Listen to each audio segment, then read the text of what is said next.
Stay tuned until the end of the episode. I'll break down all 4 movements, where the break strategies are, give you some targets for how fast to go, and give you all things strategy. TTT Throwdown! On this week's Throwdown, we have Sassy Stefan and Jukebox Jacob demo the workout. We've got chest to bars, burpees, toes to bar, and handstand push-ups. Can you bring a little more energy? You gotta do what Brandon does. Let's go, you got it. We've got... Now put it all together. We've got chest to bar pull-ups, burpees, toes to bar, and handstand push-ups. And we release these workouts right here on YouTube every Thursday at 1 p.m. Do you know it's 1 p.m., 1 p.m., we post it at 1 p.m. Our first training cycle of the 2022 season is about to start on August 23rd. For more information and to join us, head to trainingthinktank.com. Tangled? She loves princess movies. Yeah, we're good. We're good. Hit him with that. It's been a while. Oh, I'm supposed to start it. Welcome back to the Throwdown. Mia, what's the workout? This week's Throwdown is 4-time 21, 15, 9 of chest to bar pull-ups, burpees to a 12-inch target, toes to bar, and kipping handstand push-ups. If you would like to get on the leaderboard, look in the description down below, click it, and register. We'll also have movement standards and a scaled option underneath there. And I forgot what I'm supposed to say. I think these workouts come out on Nope, YouTube. wrong time. Nope. Not yet. No. This workout is actually part of the design, which we have a new cycle coming out, or came out this week. Check it out. And now let's check out the workouts. Can we How do is that? I think we could do that a lot better now that I remember. All right. 3, 2, 1, 0. And we're off. So this is one of the retests in our online training program, The Design, but it's also a throwdown. Look at that. Doubled up for you guys, 21, 15, 9, chest to bar, burpee, toe to bar, synchro. handstand push-up. Yeah, they really are synchro. And Not Stefan, anymore. yeah, Stefan, hang on. One thing that I noticed about this right off the bat is if this were an actual qualifier, if you could get your setup better so you don't have to run across, that would be ideal. Because that's like But 20 we feet. can't. Yeah, but we, well, we probably could if we had to for one person, but Yeah, if this were a That qualifier, you want burpee underneath. standard in between the rig would be yeah, quite a little tough. a little sketchy. You might catch a head on a bar. So as you guys can see, 12-inch standard, just like the last chance qualifier. We've done this a couple times now. I think it's worth just practicing all the variations because now you never know what's going to come out, and this is much different, especially with the way that you breathe and then how you bound compared to a bar-facing burpee or something. The jump like is way higher, and if you watch Jacob here, his cycle cadence is way faster than Stefan. Stefan is like kind of stepping back, going down into a push-up, stepping up, and Jacob is kind of pushing the pace of these. These burpees to push the pace on blow me up more than any other kind of burpee. How do they blow you up? Is it your legs or? Yeah, legs and heart rate. This is a big separator though in this workout. So if you want to have a good time, you have to move fast, especially on the 21s and 15s. And it might be okay in this workout for your legs and your heart rate to blow up because of the combination of movements. And you do have a while until you get back to them. Right. Yeah, and a slow burpee will Stefan's at 135 when Jacob finished. I'll be curious how far behind he fell in just that one set of 21 burpees, but I do think that you could probably not full sprint them, but quasi sprint them and kind of recover as you move into toes to bar, which might be a little bit less power. Yeah, I tested this and I sprinted my burpees on purpose to see what the difference would be, and then I broke up my toes to bar just to make sure that I kind of stayed fresh for the handstand push-ups, and I think that strategy worked really well for me. Yeah, so that showed like 20 seconds. Stefan was a little bit slower on just the 21 set of burpees. So it's definitely something to take into consideration that there is some separation with faster burpee cadence. Yeah.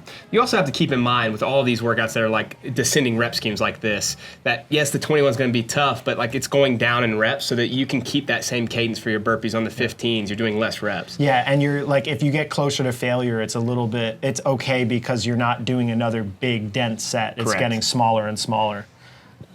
So Jacob's handstand push-ups look pretty smooth. I think there's a big advantage if you're good at kipping handstand push-ups, because that could also be another bottleneck for some people that just get blown up from the burpees, for example, doing a lot of Right. pressing into the handstand push-up. That's where I thought maybe for people that would redline sprinting the burpees, they would pay for it, would be on sure, the handstand yeah. push-ups. This is also, I think, deceptively midline intensive. Well, maybe not even deceptively. There's just 3 gymnastics movements, and I feel like even a burpee, you're bending over and standing up and jumping. I think that people's cores are going to start to break down, which then makes the gymnastics more challenging because your rhythm is off and your sequencing and timing is off. This second set was definitely the hardest for me. As it is, like if you're doing Fran, the 15s usually are hard for like a 21-15-9, just because that's like the grind set. But one of the things that I thought about is, again, chip away at the chest to bars and the toes to bar, and then try to keep my cadence fast in the handstand push-ups and the burpees, and that really helped. Do we need to start over? Well, yeah. Brandon, you hold the conversation while we do this. We're putting up a green screen that we didn't do. One of the things that you'll notice again is Jake's keeping a really fast tempo on his burpees, which Great job, again, guys. I think is definitely the way to go. Keep it going. Pull it out. I'm sorry. Well, I'll take back over. All right, so now you can see Jacob here. His burpees are definitely not at the same cadence as earlier, but he's still moving pretty fast. I think it looks like his jump is about the same speed, but the push-up off the ground just seems to have lost a little bit of the kind of plyometric speed, which I guess makes sense given that you're using your arms doing the kipping handstand push-ups and the chest to bars. So it's starting to accumulate now at this point. One of the things I wanted to point out, again, because I did this, is that you're breathing much harder than you think. And I think people see these kind of workouts and they don't really warm up their respiratory system or like their heart well. You need to, because even though it's a bunch of gymnastics, like I would be getting on the bike or getting on a row or ski or whatever you need to, and do a nice long, slow warm-up that builds into the speed that you're going to do in the workout. Did you look at this workout and think to yourself, I'm not going to breathe hard?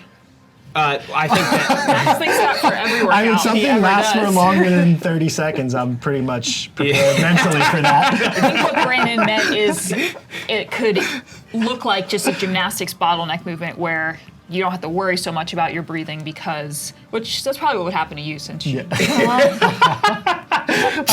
up Max today. stabbing you. Did you finish your thought, though, or you get distracted because you got... Yeah, I just saw a Max burn came in and took over. That's all I could think about. You can see the cadence different though for Stefan now on the burpees. He's really slowed down, and that's what I meant by that could be a big separate. Obviously, anything could bottleneck you based on your skill level, but if you're good at all these things, the burpee is the one place that you want to make sure you push the The pace. actual rep of the burpee compared to the other movements is the only one that's going to start taking longer. Like Correct. you might break up the gymnastics more, but I don't think there's as much time to be lost there. Yeah, like a toes to bar, whether you're tired or fresh, Right. still and takes... a slow burpee when you're blown up doesn't feel better. It still hurts. It's almost worse, to be honest. So now So how Jacob's do you in his fix round that? of 9. Just get better at burpees. I guess. Yeah. Yes. Story of my life. Yes.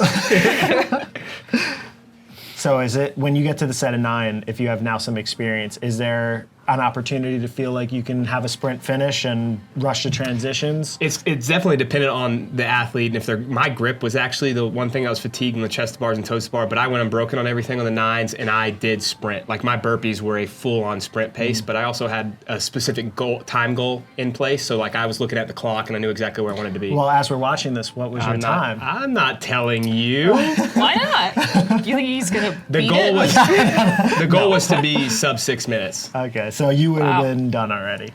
Correct. Yes. Should Brandon demo every throwdown workout from now on? I think we should. I Put would that in be the comments yeah. if you want He's to. so bad. Give me the pistol one. Yeah. So the only other, I mean, I guess this is a critique or not, would be if this were like a legitimate in-person competition or something, and you had just 9 toes to bar and 9 handstand push-ups, you'd probably want to jog that. There's so much separation in in-person competitions of just transitional elements. So if you can practice it, even though this is a qualifier style themed workout, it's something to just take into consideration that as you start to get really good at qualifiers, if you end up in person, you want to be building those skills of transitioning quick anyways, so that way it's not a whole new learning curve for you. For sure. So Jacob's finishing up his.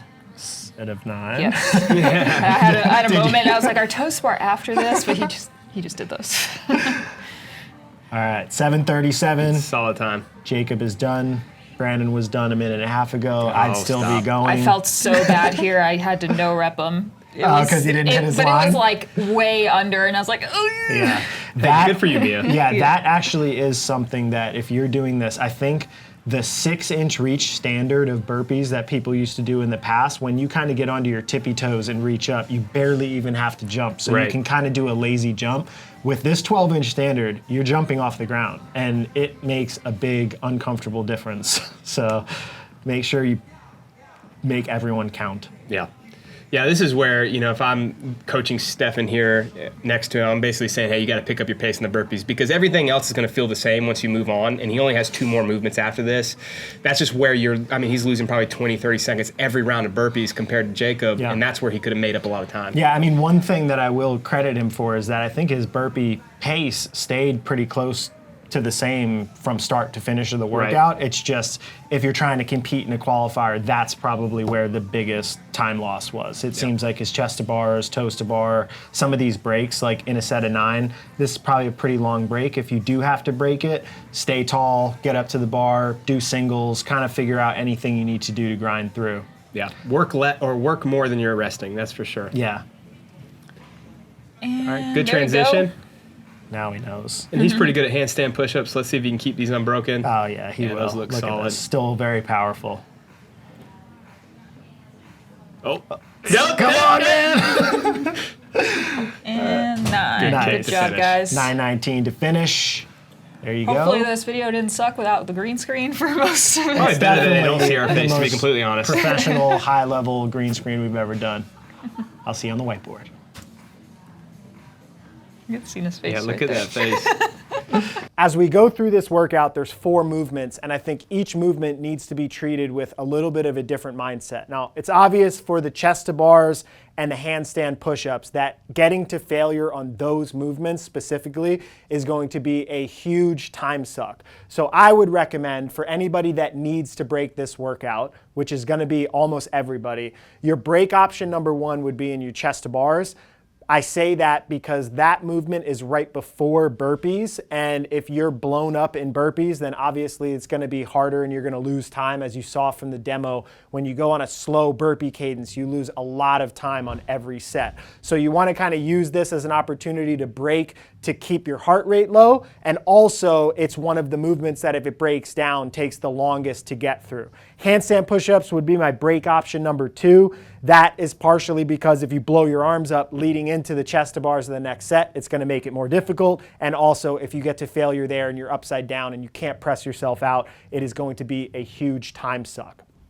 For both of those, my recommendation would be to go at your own pace and capability. So for a semifinal level athlete, you might want to go unbroken and try to hang on to unbroken for all the sets at all the times in every one of the rounds. And for an open level athlete, you could potentially say, hey, I'm going to break these up into 7-7-7 to start. Or I might go 5-5-5-3-3 to finish the sets out as quickly as you can, while taking into consideration that doing well on this workout is going to be much more about how you finish in the set of 15 and the set of 9 than how fast it is you get through that set of 21 when you're feeling kind of fresh. For the burpee, my recommendation would be try to maintain your speed per rep. It's going to be harder as your arms get tired to push off the ground quick, as your heart rate goes up. Doing that jump and landing really quickly is going to get a lot more challenging. But remember that this set is followed by toes to bar, which in my opinion is probably the least challenging metabolic exercise within the 4. So if you can kind of get through it and get started in the toes to bar right away, I think most people are going to be able to quasi recover their heart rate as they move through these gymnastics movements. Remember also with the burpee that it's going to take less time per set if you maintain your speed. So if you go and you're doing, let's say, the first set of burpees at 3 seconds a rep, it's going to take you a little over a minute. If you do the set of 15 at that same pace, it's going to take 45 seconds. So doing the work is not doing the work for the same amount of time at that intensity. Each set, it's going to get a little bit easier. So maybe as a cue in your brain, you tell yourself, all right, maintain my pace, but it's going to get easier every round because it's going to get shorter. And go in with some sort of a positive approach, thinking, how am I going to deal with it when it's uncomfortable, instead of how do I break it up or slow down to make it less uncomfortable. And then make sure you hit your target on every rep. We talked about it in the demo that Stefan missed the target on one. You're losing all of the time of that rep, because if you miss the target and you're already down for your next burpee, you've already added a burpee, so you're losing the time, and then doing the extra rep is just adding work to it. So make sure that you're mindful of hitting the target on every jump. For the toes to bar, this would be my break option number 3. I think that a lower level athlete, say open or somebody striving to get in the quarterfinals, will probably have to break these anyway, but it would be my 3rd option to break. If you can jump right up and do your set at 21 unbroken, I would. If that's unrealistic for you, jump right up, get to it quickly, get your first set done, and then take your rest break. I think it's easier for the mind to go through that transition quick and get to work than it is to sit there, rest, think about it, chalk up, jump up, and then still have the same amount of breaks anyways. My recommendation too on these would be more of a smooth pace than a sprint pace. And that might only be for higher level athletes, but if you notice the difference in how Jacob and how Stefan did their toes to bar, Stefan like shorts his toes to bar at the bottom where his heel is basically right in line with the pull-up bar and kicks back up really quickly, which is almost like a sprint style, whereas Jacob is a little bit more fluid and gets into a deeper arch and comes back up. Those reps take a little bit longer, but they're a little bit smoother and more sustainable. My recommendation, just based on all of the reps and all the styles of reps that you have, that sprinting those toes to bar is not going to really be a separator for anybody but the highest level elite athletes, where everything and all the details become the separators. For the handstand push-up, break option number 2, like I said earlier, go at your own pace and capability. As you go into this workout, some time targets. We've had this as a test retest in the design, so we have some scores on this. We think semifinal level athletes on this workout should be sub 7. We watched Jacob go just a little bit over 7 minutes, but he had all those long transitions. So that is pretty elite as an execution. And in the open, when he had to do the wall walks and the double unders, he had a pretty elite score. So on this bodyweight style workout, you're probably seeing a semi-level output in the demo that we just showed you. So that could be a target. For quarterfinal level athletes, so somebody that's just striving to get into that top 10% or making sure that they're in their top 10%, maybe even having an option to get into that semifinal from that quarterfinal position, we think of like an 830 target. For athletes that are going into this coming year's Open, just hopeful that they'll be in the top 10%, that's what we're thinking as an open level athlete, somebody that's outside of that 10% bubble in this 2021 season. Going into 2022, they're going to put a little bit more focus on it, try to make it into the top 10%. We're thinking an 1130 can give you a target. We had a bunch of times in the 12 minutes in the design at the lower tier, in the lower tier athletes, and that gives you a lot of opportunity to break up these chest to bars and these handstand push-ups where you can bleed time. That's all I got for strategy. I hope you enjoyed the throwdown. Get out of here now. Scoot back over there. You're like halfway on. He's got giant shoulders. What am I supposed to do? All right, hit it. It's a wrap, you know what I'm saying? Your boy Project Pata in this thing, man. Hey, look, man, thank y'all for watching Training Think Tank's YouTube channel. Y'all hit that motherfucking subscribe button, you know what I'm saying? So y'all go ahead, man. Thank y'all for watching the channel, you know what I'm saying? Hit that motherfucking subscribe button. Let it be known, what it be known, what it be known, you know what I'm saying? Pata.